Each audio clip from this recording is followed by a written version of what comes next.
Olá pessoal, sejam bem-vindos ao nosso canal TV Amergues.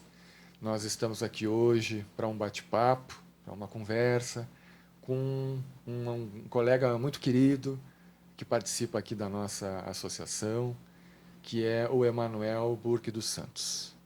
O Emanuel é médico, urologista, ele é da equipe de transplantes do Hospital de Clínicas de Porto Alegre, e ele escreveu um livro. Ele lançou esse livro no ano passado, em 2019, que se chama Consciência Imortal, pela editora Francisco Spinelli, da Federação Espírita do Rio Grande do Sul.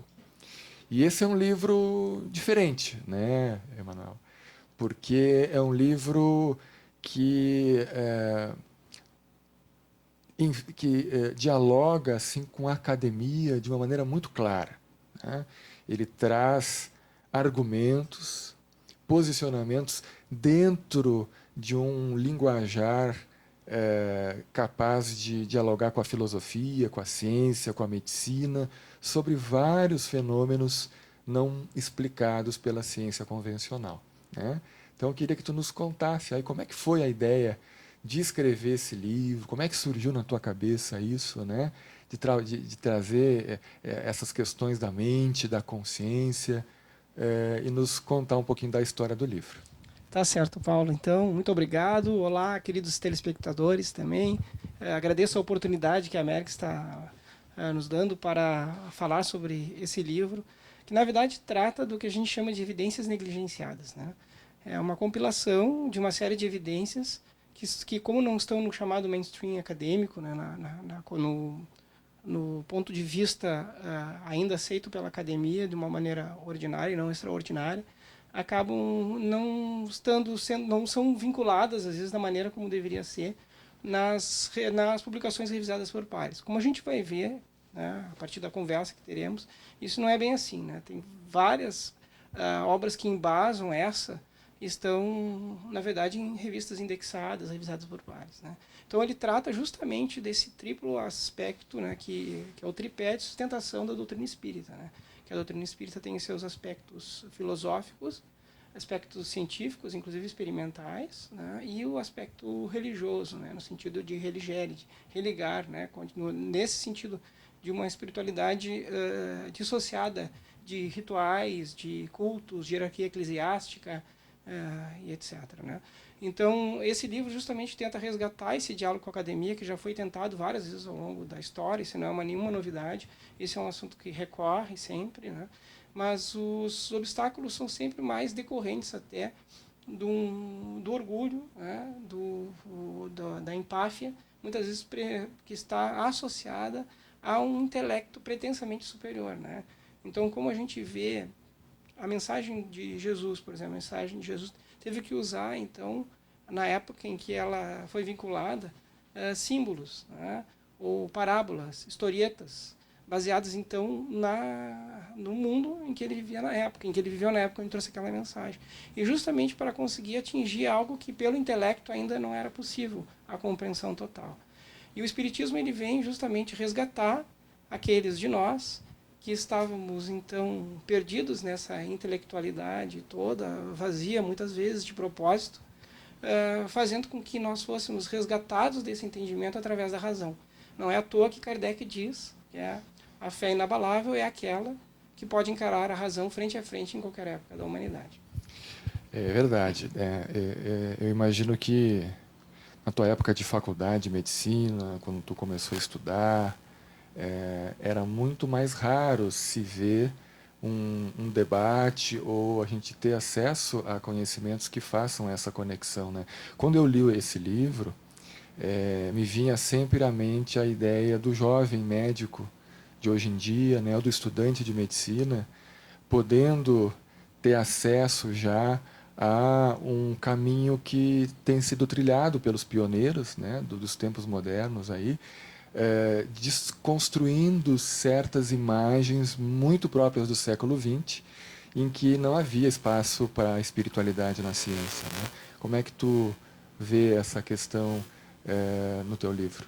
Na verdade, o secularismo moderno, então, ele é baseado em algo mais antigo ainda, né, que foi nos atomistas gregos, né, que tentaram entender a realidade como ligada a pequenas partículas denominadas de átomos, né, partículas indivisíveis, que hoje a gente já sabe que não é bem assim há muito tempo.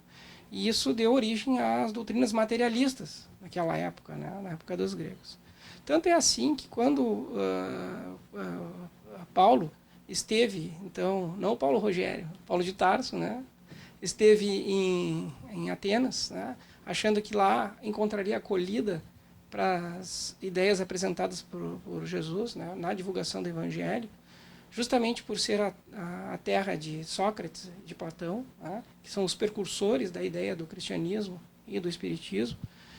Não foi, apesar de ter proferido um dos discursos mais belos no Areópago grego, em Atenas, né, ele não foi recebido como tal, justamente porque teve que se deparar então com essa intelectualidade superficial, essa empáfia e esse materialismo grego. Quer dizer, não é uma novidade do século XX, mas houve um ressurgimento a partir de alguns avanços da ciência baseados no reducionismo, né, em tentar reduzir as questões para compreendê-las, né, e como a ciência estava sendo bem sucedida nesse modelo reducionista ou fisicalista, né, se pensou então que ela pudesse explicar dessa maneira toda a realidade. Mas com o avançar do tempo, várias coisas que não podiam ser explicadas na época, né, foram, na verdade, relegadas ao sobrenatural, sendo que a gente sabe que o sobrenatural não existe, porque só existe o que está na natureza. Mas para não ter que enfrentar o fenômeno em si e tentar explorá-lo dentro de uma ótica diferente daquela, em função dos preconceitos adquiridos, né, em função dessas questões que nós vimos, simplesmente se atribuía isso à fantasia, sem querer explorar isso. E todos aqueles que pensavam de maneira diferente eram, então, enfrentavam pelo menos um rechaço da academia e a ridicularização. Por isso que Arthur Schopenhauer fala, né, que toda a verdade passa por 3 estágios. Primeiro, ela é ridicularizada. Depois, ela é violentamente hostilizada. Até que, enfim, é aceita como auto-evidente.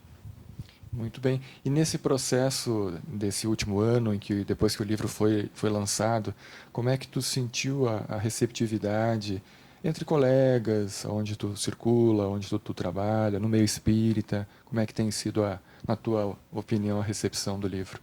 A recepção foi muito boa, até maior que as expectativas, né? Isso, inclusive, está na 2ª edição, né? No primeiro ano que ela foi lançada, já foi rodada uma 2ª edição. Essa é a 2ª edição que está na mão, por exemplo. Tive a honra até do Paulo Rogério prefaciar o livro, foi um prefácio muito instigante mesmo. Agradeço muito, realmente, isso. Um bom prefácio também faz com que atraia a atenção do leitor.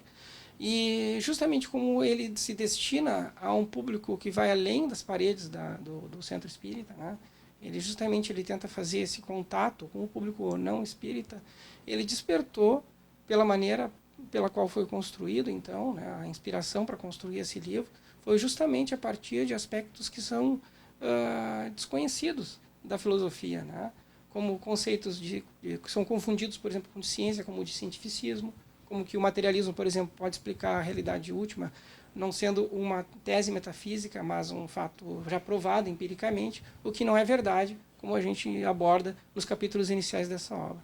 E uma vez expostos esses princípios então filosóficos e desconstruindo justamente essa noção baseada mais em preconceitos que em fatos, eu abro então a porta para então as evidências. E aí então entro com a parte científica e termino novamente na filosofia e na espiritualidade com as consequências morais de tal paradigma. Um dos méritos que eu vejo do livro, e é fácil prefaciar um livro cheio de méritos, é que tu vais na base da filosofia da ciência, né? Que é aquilo que estrutura o pensamento científico vigente, né? E me parece que aí é onde tem uma falha ou uma mentira contada durante muito tempo que não permitia com que se cogitasse averiguações de ordem espiritual, porque não estariam além do escopo da ciência, né? Então tu vai na base dessa argumentação e traz à tona, traz à luz, né, que o plano material ou a existência apenas de um mundo material não é provado pela ciência, né? Então, colocando a hipótese espiritual, espírita, espiritualista, em pé de igualdade com demais hipóteses científicas, para dizer o mínimo, né?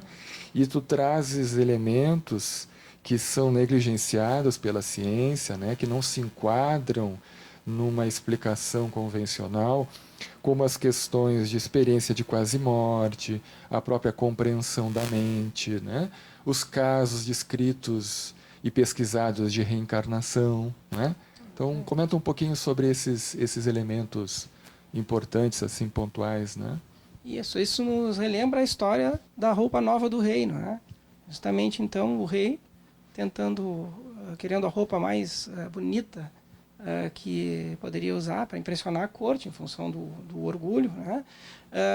Pediu que um alfaiate, então, fizesse uma roupa especial para ele. E o alfaiate, percebendo isso, não tendo nada diferente a oferecer, disse que havia um tecido que era invisível apenas para aqueles menos cultos, mais ignorantes, e que as pessoas de alta cultura e refinadas enxergariam a roupa, e confeccionou a roupa invisível então para o rei, e toda a corte, sabendo disso, começou, que roupa linda, e o rei nu. Foi preciso então uma criança pura apontar para a roupa, para o rei, e dizer, mas o rei está nu, né? Isso se dá, de certa forma, com o materialismo. Muitas pessoas acabam não se dando o trabalho de explorar o que significa o materialismo, né? E o que está por detrás desse sistema de crenças, e simplesmente, para não parecerem ignorantes ou para não parecerem desinformadas, concordam com aquilo para não ter que enfrentar. Porque no momento que tu enfrenta essa questão, tem que encarar essa questão frente a frente, as consequências são tão profundas e as mudanças são tão profundas que nem sempre a gente se sente pronto ainda para enfrentar essas mudanças, né? Então, os estados, as experiências expandidas da consciência, como a experiência de quase-morte, por exemplo, ou as crianças que relembram de vidas passadas, né? Que são tratadas no livro, não como no campo das hipóteses, as explicações, sim, dentro do campo das hipóteses, embora a gente saiba que haja provas bastante contundentes em relação a essas hipóteses, mais até, inclusive, do que o outro modelo fisicalista, né? Mas, como falei antes, que são negligenciadas por não caberem nesse modelo preconcebido e preconceituoso, né?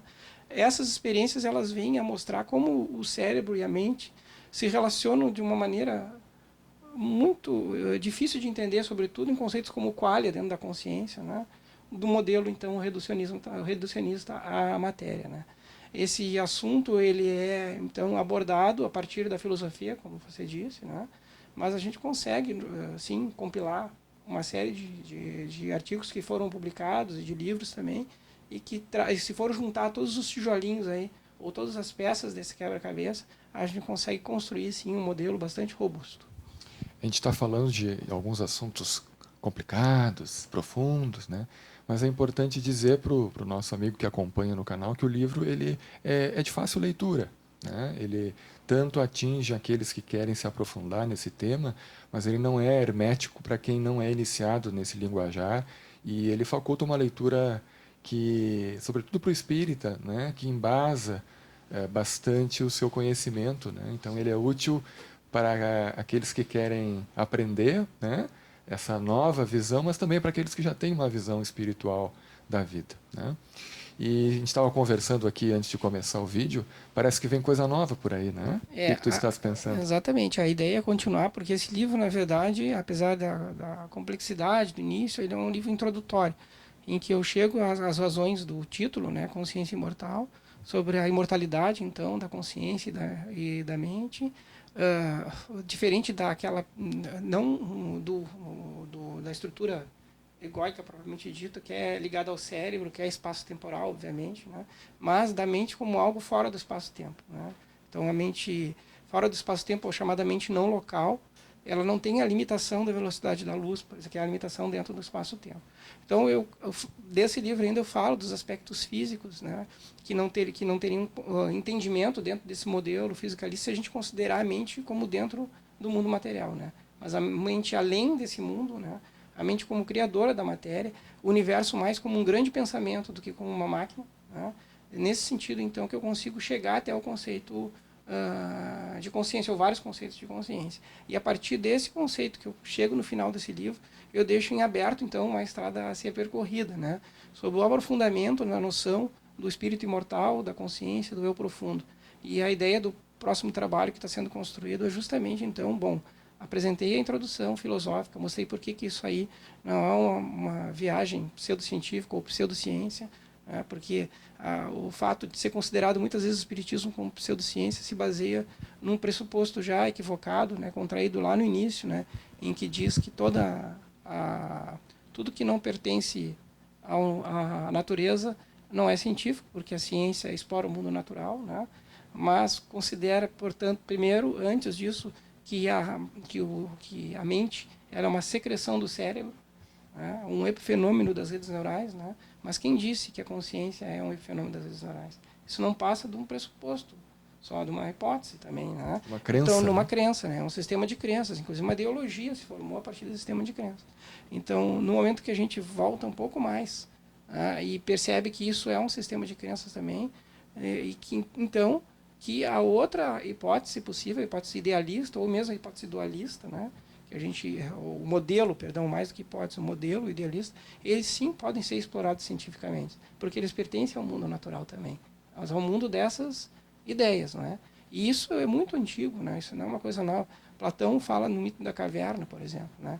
Em que é uma metáfora para a vida da alma ou dentro do cérebro físico, né? Então aqui essa é a caverna que oblitera a nossa percepção sensorial em função, então, dos nossos sentidos serem bastante rudimentares. Vou dar um exemplo. A visão, nós conseguimos perceber apenas em 300 e 800 nanômetros, que é o comprimento de onda da luz visível. Todo o resto do espectro eletromagnético ele está fora da minha percepção sensorial. Então eu vivo cercado pelo invisível.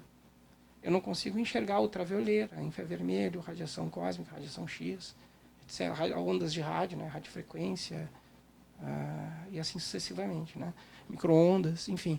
E também não consigo perceber sons, então, abaixo dos infrassons ou acima dos ultrassons, eu não consigo perceber. E eu não vejo micro-organismos, não vejo a distância, as estrelas, etc. Então eu vivo no mundo, e tudo que eu vejo é decodificado pelo meu cérebro. Inclusive aquilo que parece sólido para mim é uma decodificação do meu cérebro, que é produzido pelo meu inconsciente, como a gente vai ver na próxima obra. Então, né, que é o que o conceito do eu profundo é o que produz a realidade. É como se eu tivesse, imagine que a gente está num sonho, aquilo que a gente estava falando antes, né? Num sonho, quem é que está criando então as paisagens oníricas, os pássaros, as plantas, as outras pessoas? É a mente do sonhador.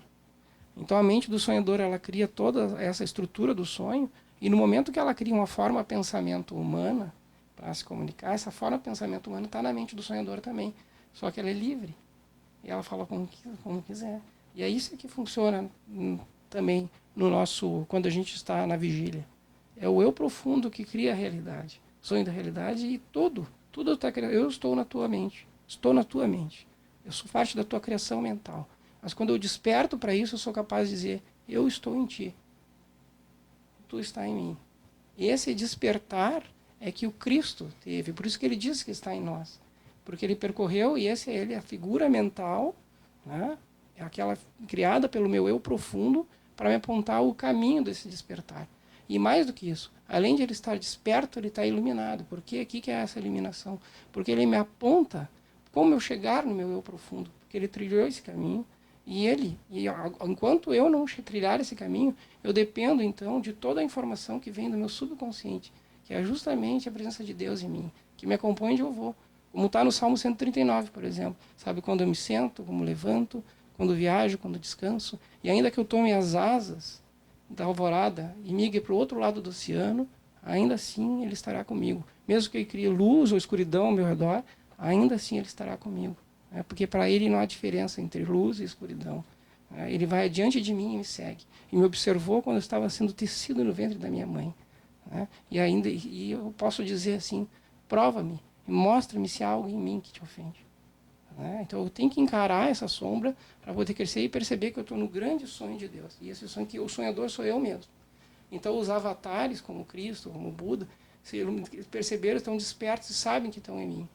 Eu estou em ti, eu sou produto da tua mente. Quando todos despertarmos e passamos a servir ao eu profundo, e começamos a trilhar o caminho, nós um dia chegaremos como Cristo chegou, em que ele e o Pai, ou eu profundo dele, são um só.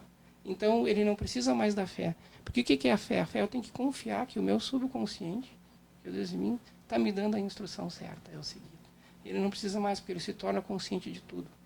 Ele é consciente de tudo e enxerga através dos nossos olhos. E nunca deixa nada. Então, o próximo trabalho eu vou abordar, mas eu tenho que chegar nesse conceito do mental muito mais profundo do que pode ser abarcado por uma mera reação bioquímica entre neurotransmissores, né, de moléculas neurotransmissores, que são uma coisa bastante superficial de toda essa, da química cerebral, para algo que vai além disso, o que constrói toda essa realidade, que existe, na verdade, no campo das ideias, dentro, que cria toda essa diversidade que existe. E a beleza de Deus, porque Deus é imaterial, profundo é imaterial, mas ele usa as formas materiais que ele cria dentro da sua criatividade, o divino, o escultor, o divino artista que pinta tudo isso, que cria tudo isso através dessa diversidade. Então ele se manifesta através de nós o tempo inteiro, dentro de nós e através do outro. Essa é a ideia, então, do aprofundamento disso. Mas para que a pessoa possa conseguir entender isso que vem, a gente pode comparar também com sistemas de informação, né? Isso é muito interessante. O criador, a gente poderia chamar de programador, né? E a gente, dentro do espaço-tempo, né, dentro da vida do cérebro físico, é como se fosse a Minecraft, né, dos videogames, ou a Matrix, né? Então, que ela é limitada, espaço-tempo, tanto que o universo tem bordas, né? Ele está em expansão e está em bordas. Então, as principais teorias a respeito do universo dizem respeito que ele teve um início, que é o Big Bang, justamente porque essa é a vida dentro do espaço-tempo. Mas a mente está fora disso, é o programador que programa isso. E cada figura, pensamento, forma de pensamento, o que está vivendo, o que está dissociada ainda desse eu profundo, é como se um personagem desses da Minecraft despertasse. Você diz, opa, eu estou num jogo, um grande jogo de amor do Senhor, né? Então ele desperta para isso e alguns, além de despertar, vão ter o mesmo pensamento do Criador. E o Criador vai usá-lo dentro para jogar esse grande jogo então da vida e do amor. E a grande sacada de tudo é que isso, nós somos feitos todos por amor e para amar. E toda vez que nós amamos, não é o ego que ama, porque o ego é aquele que faz as escolhas contrárias. Toda vez que nós amamos, é o eu profundo que ama. E quando nós amamos, nós estamos juntos com ele, com esse eu profundo. Imagina, então, a sociedade em que todos, né, possamos escolher, então, servir ao eu profundo. Nos reconhecemos um como parte dos outros. E todos como parte de Deus também. Essa é a ideia do próximo trabalho. Pois é, né, mano? A gente vê que a boa ciência, ela sempre acaba chegando no amor e em Deus, né? Porque os caminhos, eles confluem para essa unidade, né? Que tem em Deus o seu sentido maior, né? Então, parabéns pelo livro, né? Que o próximo já estamos aí curiosos para poder ter acesso, né? E para você que ficou interessado em aprender um pouco mais, em ler essa obra, né? A gente vai colocar a descrição embaixo do vídeo, um link para você ter acesso para adquirir esse belo livro. Então, um forte abraço. Obrigado mais uma vez, Emanuel. Eu agradeço, então, a oportunidade. E para você que ainda não se inscreveu, inscreva-se no canal, ative o sininho para receber os demais vídeos da nossa produção. Forte abraço.